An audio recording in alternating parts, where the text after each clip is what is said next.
remember having this incredible crush on you. which is like totally no idea.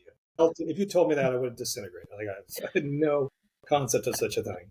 So I know. I'm No shocked. concept at all. But no, I thought you were the cutest little white boy, Sure. blonde, blue eyes. And Yeah, that's the you other were thing. so cute. I was so not from where you were from. I would never believe that. Like, but I'm flattered even to this day. It makes me blush. Truth be The big told, right reveal. now. Yeah. Yes, the big reveal.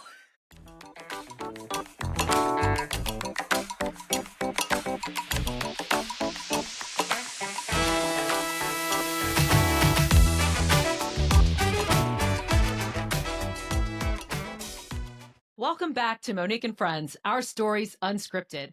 I'm your host, Monique Hayward, and today I'm sitting down with someone whose journey is as inspiring as it is unexpected, my longtime friend, Stuart Knoop. Stuart and I met in the 5th grade at Rosewood Elementary School in Columbia, South Carolina. As young adults, it was a challenge to stay in touch, and I wound up chasing him down a lot. All over the country, in fact. But as we settled down into our lives and our careers, we found each other and made it a point to stay connected. Stuart actually lives in my hometown, New York City, and he's one of the funniest people I know. In this episode, we talk a lot about the city, as well as pivotal moments that have shaped his life. And of course, we'll wrap up with our Ask Monique Anything segment. So grab a seat, settle in, and get ready for an engaging conversation with my dear friend, Stuart Knoop.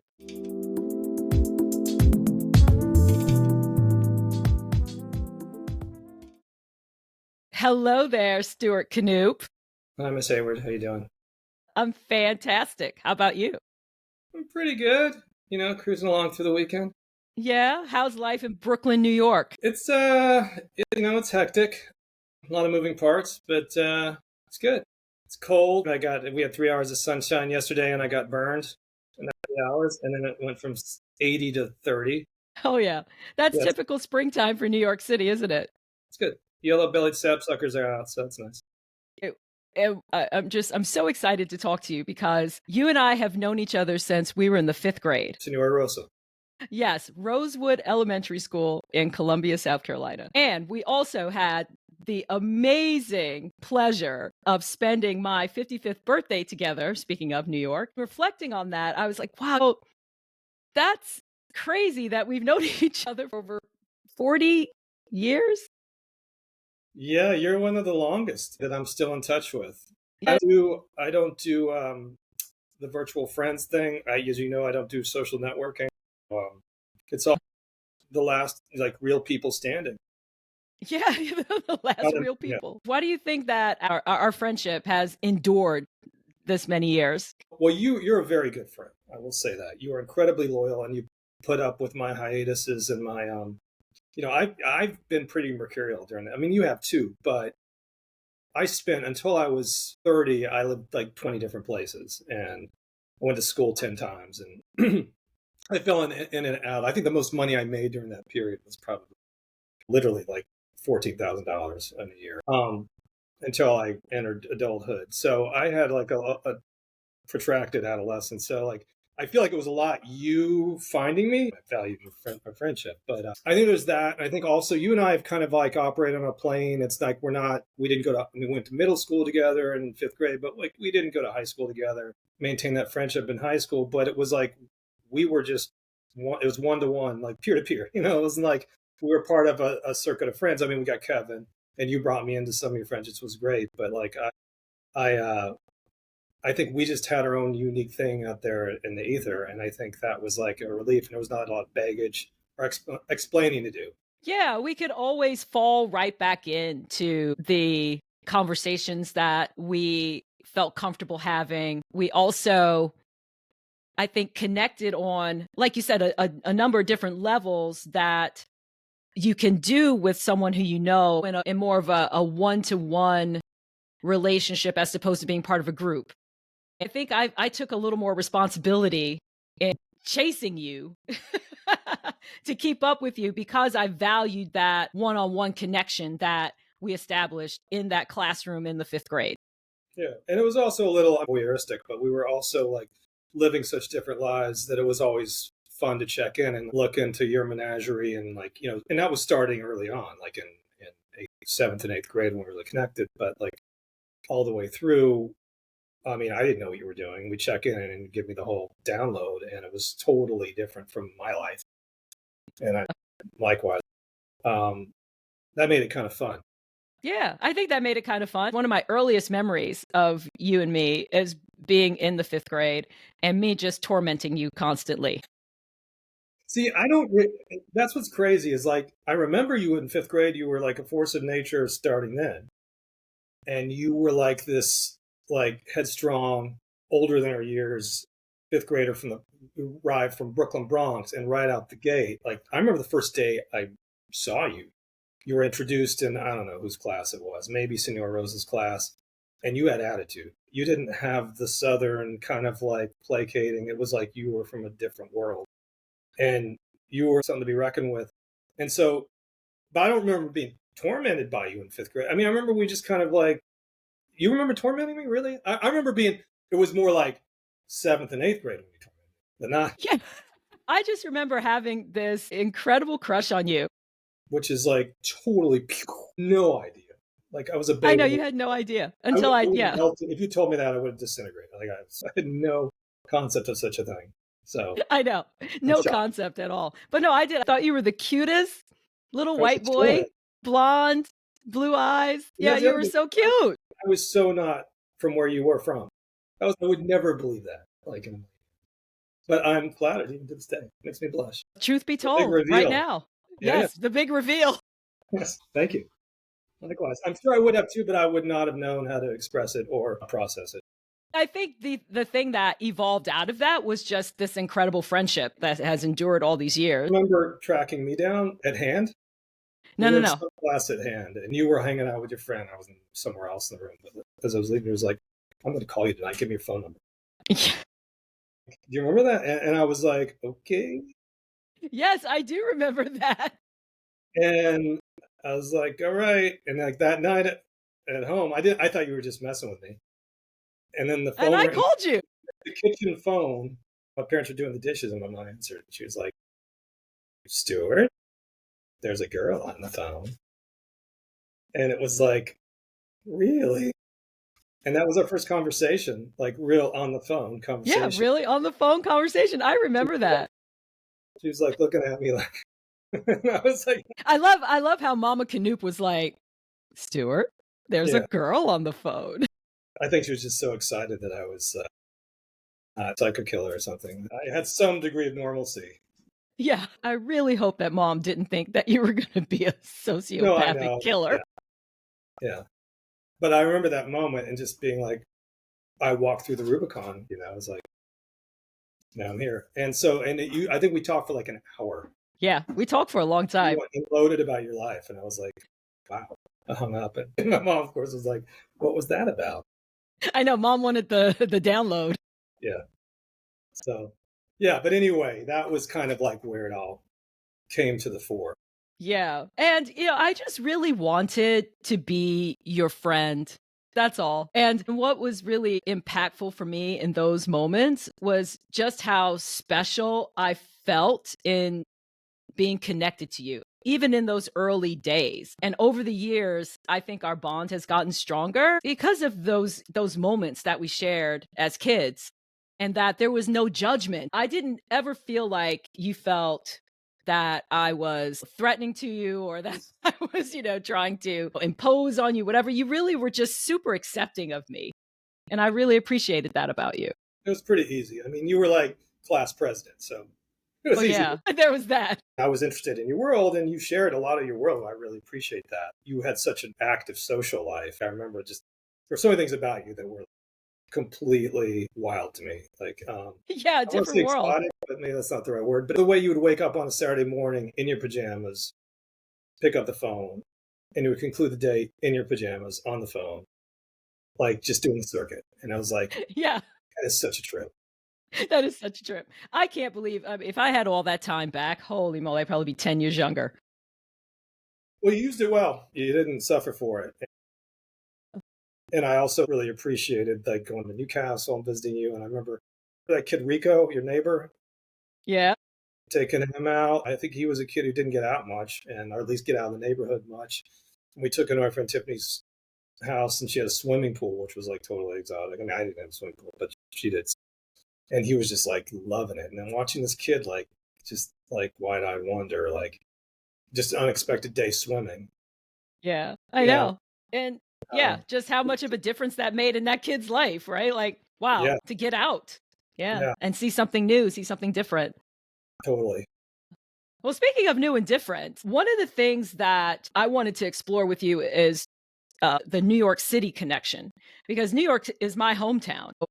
Yeah. And Which has always tripped me out because you moved left, you were like 10 when you left New York, but it's always is your hometown, right? yes, I know. I always consider it my hometown. And I do tell people that I split my childhood between New York and Columbia, South Carolina.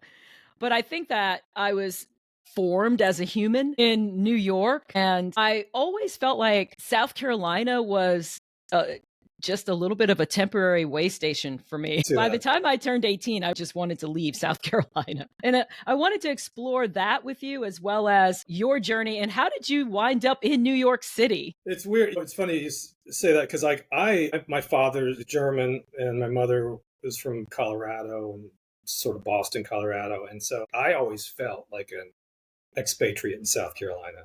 I mean, it's weird because I identify with South Carolina. I consider myself a Southerner because I grew up there.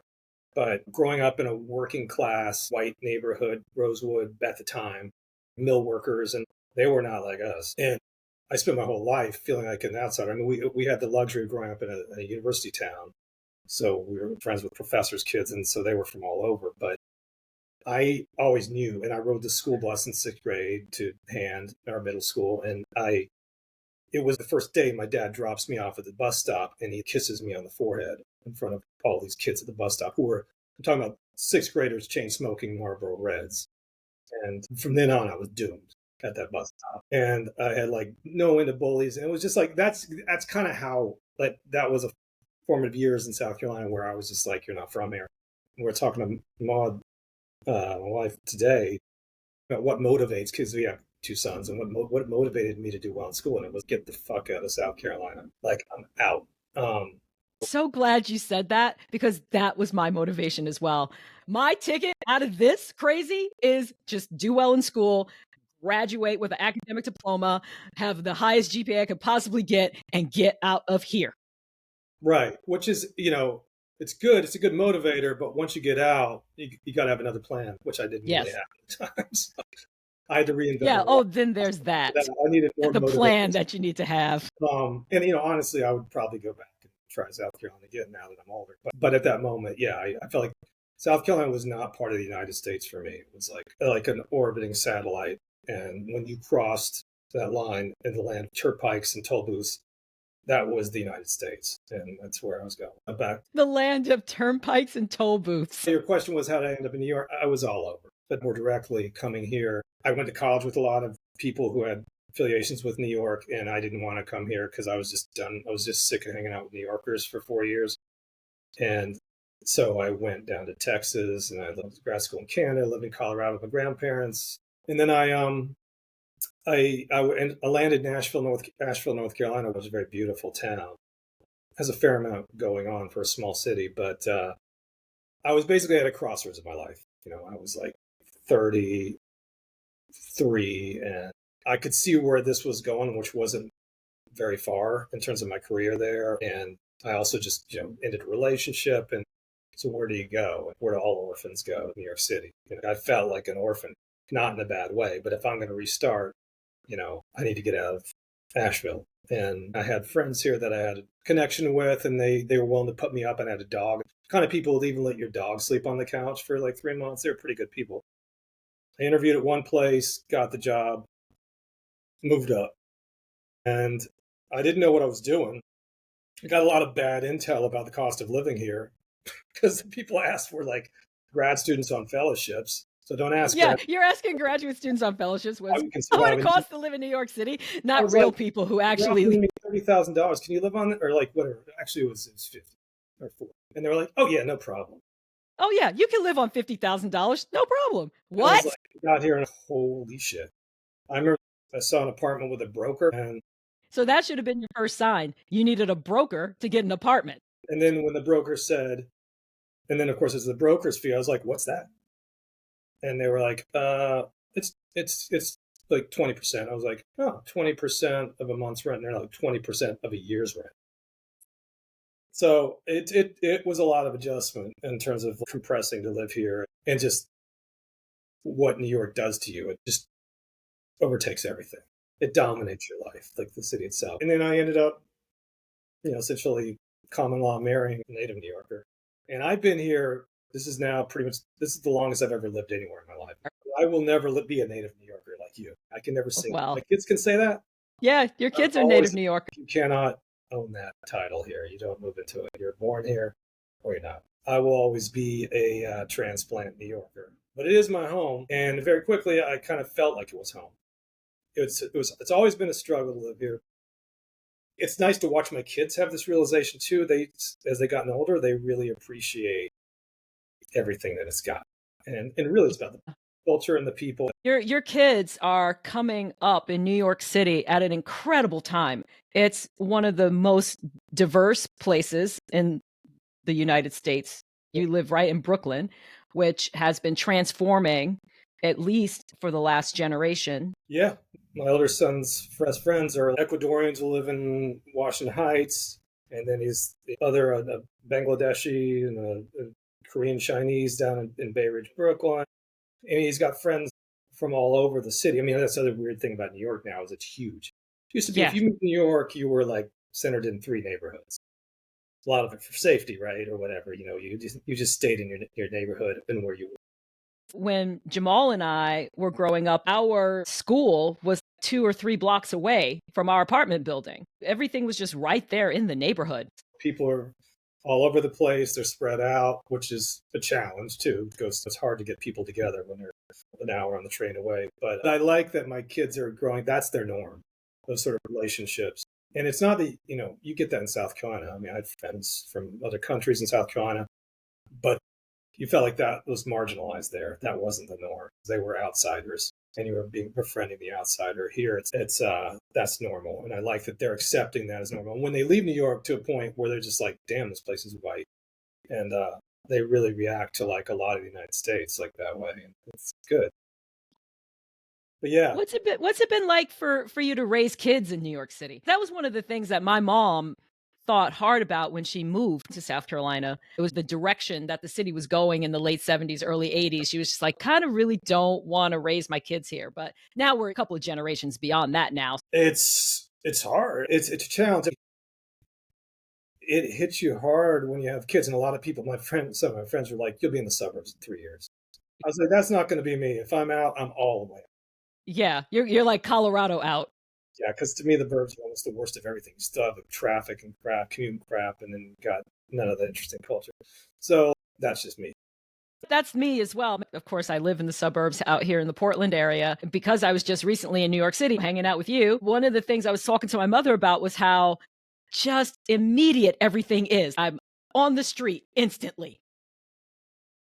I can walk 20 blocks and not even think about it. Right? But here, I got to get into my It's funny, car. I tell you, when my older son was like, so we live on the Q train. The Q train is an above ground train behind our building. His room kind of is like backs on towards, not right up against it, but near. You can hear it going by. And I always thought it was kind of romantic. We have the luxury of being able to go stay in people's houses, upstate or Long Island or whatever. So we get out every now and then. When he was about 7 or 8, I was like, so you think you're a country or a city boy? And it's like, well, I like a little bit of both, but it'd be nice not to have a train going by my bedroom window every 7 minutes. I was like, oh, shit, you noticed that? I didn't think you noticed that, man. He's aware. But thankfully, he's kind of grown out of that. And like I said, they kind of like start to embrace the bigger picture in New York City now, especially when they get freedom and they can go visit their friends and do this and that and eat Korean food in K-Town. Oh, and how you're thinking about your career these days, and what is bringing you joy and what is bringing you satisfaction in your work? Oh, wow. Joy and satisfaction and work in the same sentence? Damn, Monique. Just as an aside, it's funny. I was listening to an interview with an actor today, And he was like the typical, like, if your work isn't what you love, then you need to find that thing that you love, and that needs to be your profession, And I was just like, fuck you, man. Why is it always actors, successful actors, who say that shit? Like, it's so ridiculous. Aren't you doing any self awareness? So my work is like, it's always busy. I work for a company. I'm, engineering consulting. So I'm an environmental consultant, geologist background, land development, building stuff, foundations, dealing with all the environmental regulation, everything. It's a little topsy turvy because just for, like it is for everybody, and the current regulatory environment, defunding the EPA, and how that's going to affect the And then state. also in general, just the building environment Yeah, steel. in the country is tough because there's just It's been a been lot of expensive. regulation that's been built up over the years that has kind of stalled us in our tracks in trying to create space for more affordable housing Yeah, and more there's a lot of affordable NIMBY spaces. campaign. New York City, it's called City of Yes. It was enacted to create a lot more affordable housing units, and now it's being sued by a group out of Staten Island. So there's a lot up in the air. HUD's being defunded. But anyway, we're busy. My firm's very entrepreneurial, and they're buying up firms left and right. Bought up a firm in Portland, Oregon. They're all over the place. So they have a very sturdy business model, and they actually thrive in downturns a lot of times. That's when they go on buying sprees. So I think the firm itself is going to probably weather whatever storm comes at it. I think my experience is appreciated in what I bring to the table, in terms of just having that Well, you're sort of super loyalty. smart. So I have, yeah, but I have allies, which is good, and you got to have your people who advocate for you. And And you're really good at what you do.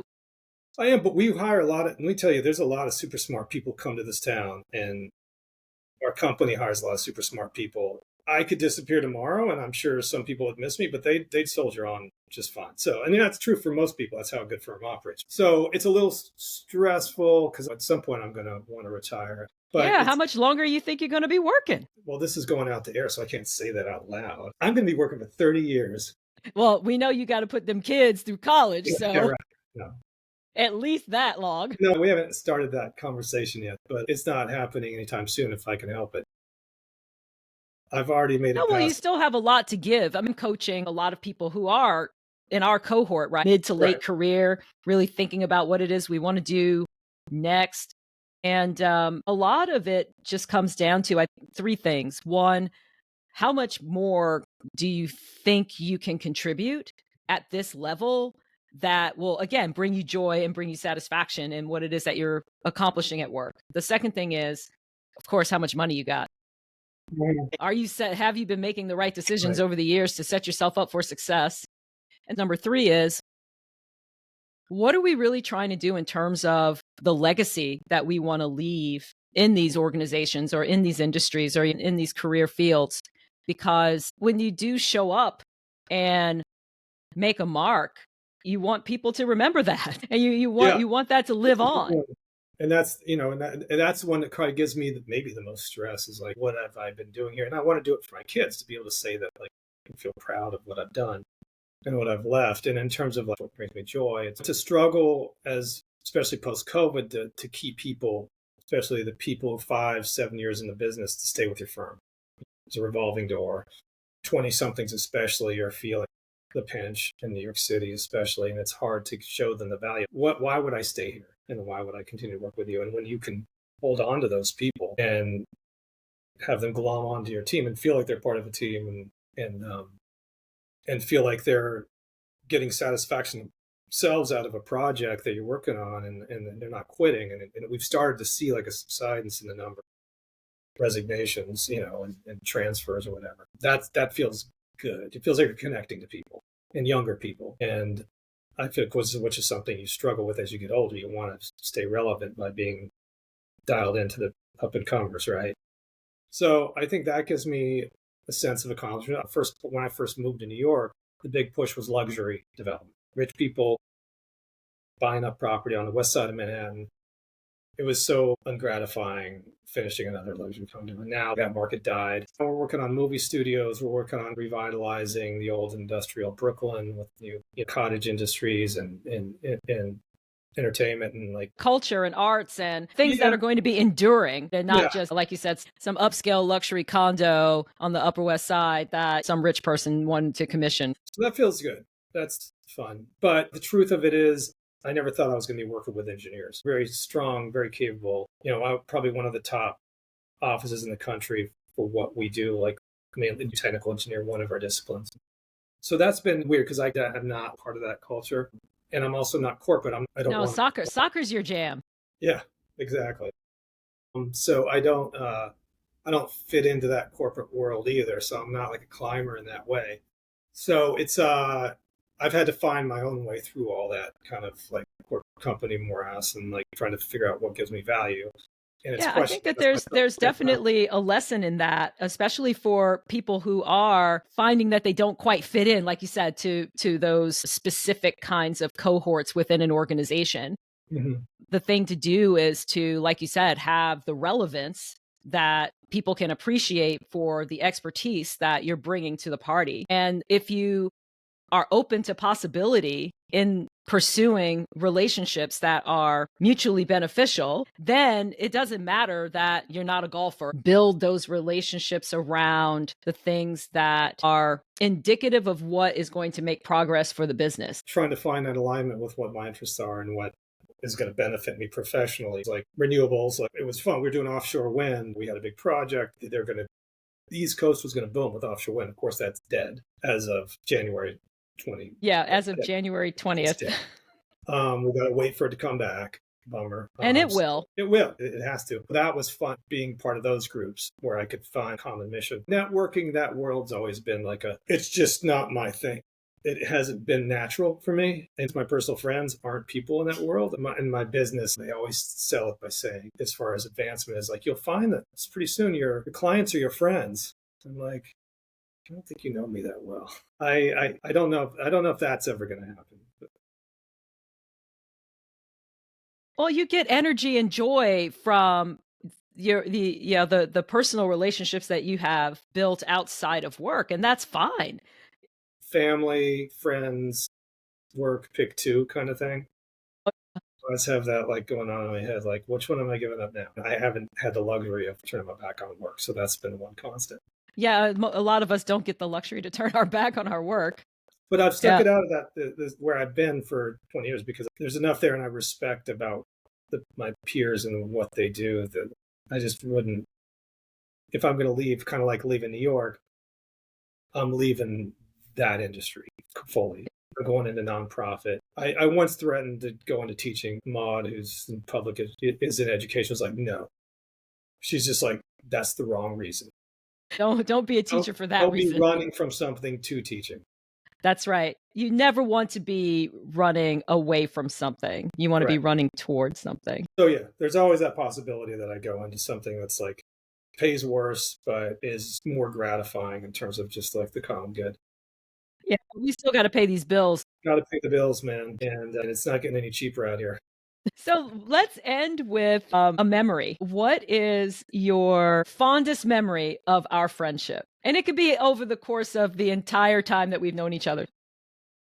There's a lot of good ones. I mean, I'm trying to think of the first time we reunited after so many years. And it was you coming to New York. I think I really enjoyed hanging out. It was probably, 10 years ago, 8 years ago with Jamal. You, me, Kevin, Jamal, and Nikki. Yeah. And I was just like, this is so awesome, man. Like, it was so great to see, like, see Jamal there and see that he was doing well. Cause like, I knew your brother separately cause he went to my mom's school and he was pretty wild. But I always liked him when he was younger, and like, I hadn't seen him in so many years. And just like, when you see people after not seeing him for a long time, it's great being alive. So that's definitely one of them. The other is Rosewood Shopping Center parking lot, hanging out with you, your friend, and David Oakland, who I don't know if you remember David Oakland. He'd gone, I think he went to middle school with us, but I can't remember. No, I don't think you knew him. He had his Datsun B210 and he picked us all up and we went there and we were just hanging out. And it was such a funny kind of culture class. Clash. And David tried to show off for you guys, and it didn't go that well. And y'all were laughing at him. Uh, I don't know. I just like that. That was, I don't know why that's a good memory. I like those easy times where you didn't have to be anywhere and you were in a parking lot. Just No hanging out. expectations. It's experiences like that that really made it special. But anyway, what about you? Our fondest memory? I remember, again, on a trip to New York where we were in Hell's Kitchen and wound up at an Iranian restaurant. We were meeting for lunch, I believe. And we just decided that we would start walking down the street. We came, Was yeah, it the Pakistani, like, or the yeah, it was like a Bangladeshi? Pakistani Iranian. Yeah, totally. Only in New York City could we just be walking down the street and say, "Oh, let's just go have lunch here," and it Right. was amazing. Yeah. Yeah. It's a beautiful thing. It's a I take it beautiful for granted thing. sometimes, but it's good to hear it reflect. When we were in the 5th grade, we went on a field trip to see Ronald Reagan at the State House when he was running for president, and Strom Thurmond was there, and yeah, that was crazy. Here we are, these little, 5th graders Yeah. on a field That's trip when to I'll go on a reveal to campaign the stop. girl sitting next to me that I didn't believe in God. Shocked. I have another good one. I remember you and Kevin took me to visit his grandmother in Henley Homes, which was epic because Henley Homes had a force field around it for white boys, and you just didn't go within that force field. And if you did, you were going to be chased, which I had been many times. So, like, the idea that I was like, and I didn't believe you. I was like, no, no. He's like, no, you're coming. I was like, no. I was like, yeah. I was like, I don't want to come. He's like, you'll be fine. You're with us. I was like, I don't think so. So I remember crossing that barrier, and I just remember little kids announcing me as like cracking homes, and immediately having these kids surrounding me and just being kind of horrified but kind of fascinated. I can't believe I'm entering, which is ridiculous, but that's how it felt. And we made it safely to Kevin's grandmother's house, and she was this wonderful woman as advertised, and she was on the phone the whole time we were there. Whoever she was talking to, she didn't say one word except for she's like, "That's right, that's right, that's right," like for like an hour. Well, my dear, thank you very much Yes, for thank you. It was taking the great seeing it. time. I wish you This the has been so amazing. I love you so much.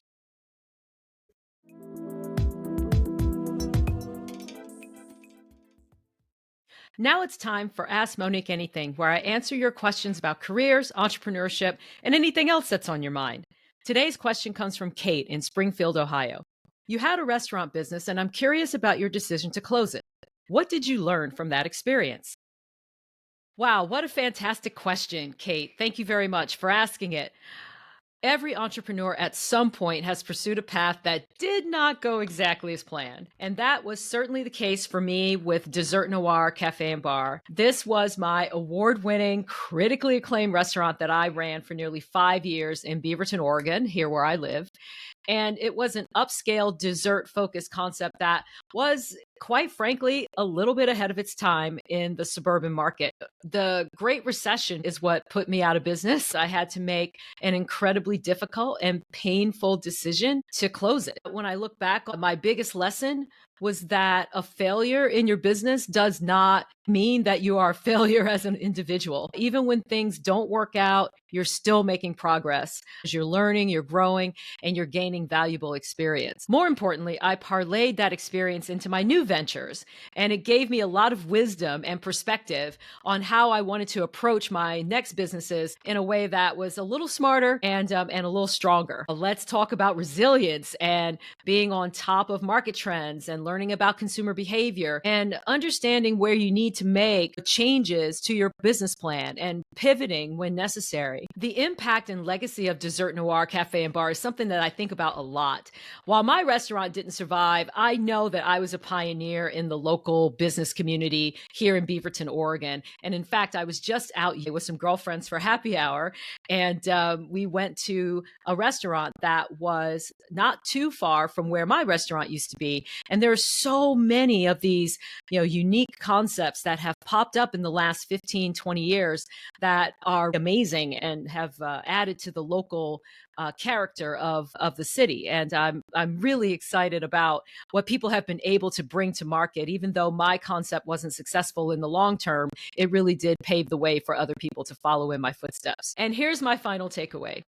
The reality is businesses are hard, especially small businesses and particularly restaurant businesses. I like to tell people all the time that they make great reality television for a reason, because there is a lot of drama. But you accept the gift of a hard lesson with humility, because there is so much that it can teach you. I've applied these lessons not just in my entrepreneurial career, but also in my corporate career. And it's given me an appreciation for understanding what it's like to take risk and to build resilience and to continue to reinvent yourself in your career. So at the end of the day, it's not about avoiding the setbacks. It's about learning how to bounce back and be stronger. Thank you again for the question. What a fantastic conversation with Stuart. I always love catching up with him, and I hope you enjoyed this episode as it was packed with wisdom, laughter, and some great stories. Don't forget to follow Monique and Friends on your favorite podcast platform. And if you have a question for Ask Monique Anything, send it my way. I love hearing from you and tackling those topics that matter to you most. Thank you again for tuning in. Until next time, keep pushing forward, keep telling your story, and stay connected. See you soon.